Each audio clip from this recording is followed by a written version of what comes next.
Hi, I'm Paul Smith, Executive Director of the Rental Housing Association, and this is this week's Rental Housing Minute. We're going to talk about some of the resources on our website for renters. If you go to our website and you click on our tab, Resources, and our website, by the way, is rhautah.org, you want to go down here to Tenant Resources.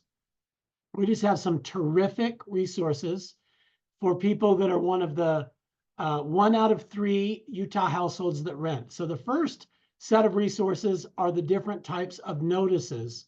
So for instance, this is a tenant's notice. If they don't get their deposit within 30 days, they fill this out. It says, dear owner, I did not get my deposit within 30 days. You have 5 days to give it to me, or we begin what's called a penalty phase.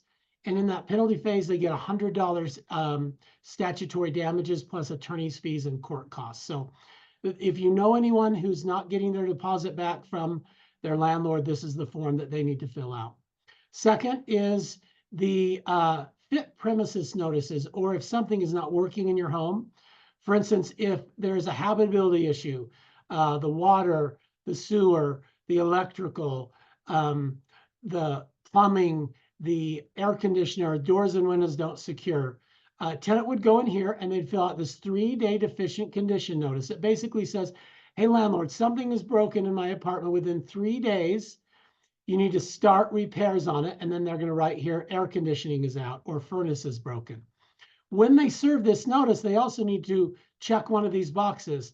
If the landlord doesn't fix it, they need to determine what their remedy is. So they could check rent abatement. It says, I request termination of the rental agreement, refund of my deposit, any prorated rent, and agree to vacate within 10 days of when the conditions should be remedied. So if a renter serves this to a landlord and the landlord ignores it, they can move out and get all that money back. They also can repair and deduct.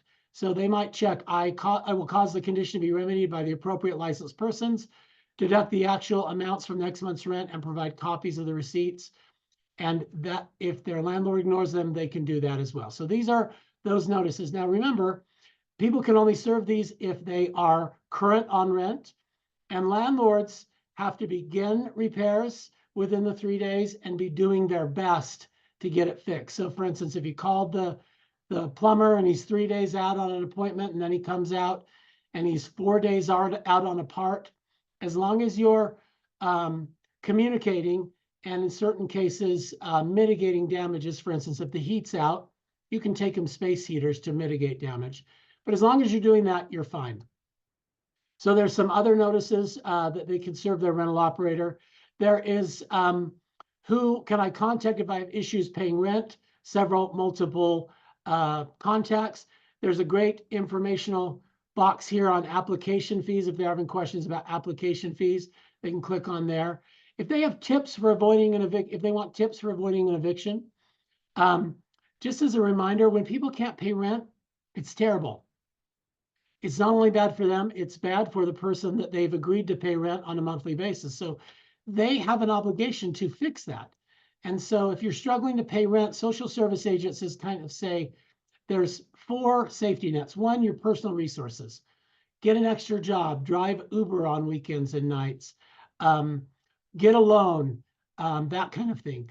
The second is friends and family. Ask them for money to help you pay your rent. The third is community, religious, and neighborhood groups. There's some churches that whether you're a member or not, they will pay you or pay 1 month's rent for you, no questions asked. So for sure, if you're struggling to pay rent, reach out to them.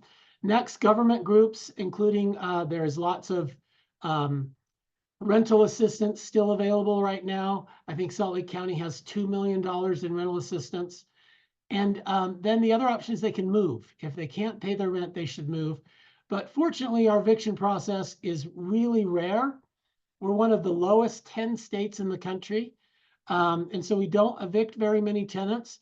In fact, only 2% of renters in Utah have an eviction notice actually, or a lawsuit served on them. And half of those settle. So we only do about 4,000 evictions a year. About 1% of renters get evicted. So these are some great resources if you do know somebody that is struggling. So with that said, that is our rental housing minute for the week. I hope you'll explore our website and the many, many types of resources that are on there. But for this week, we focused on tenant resources. Thank you very much.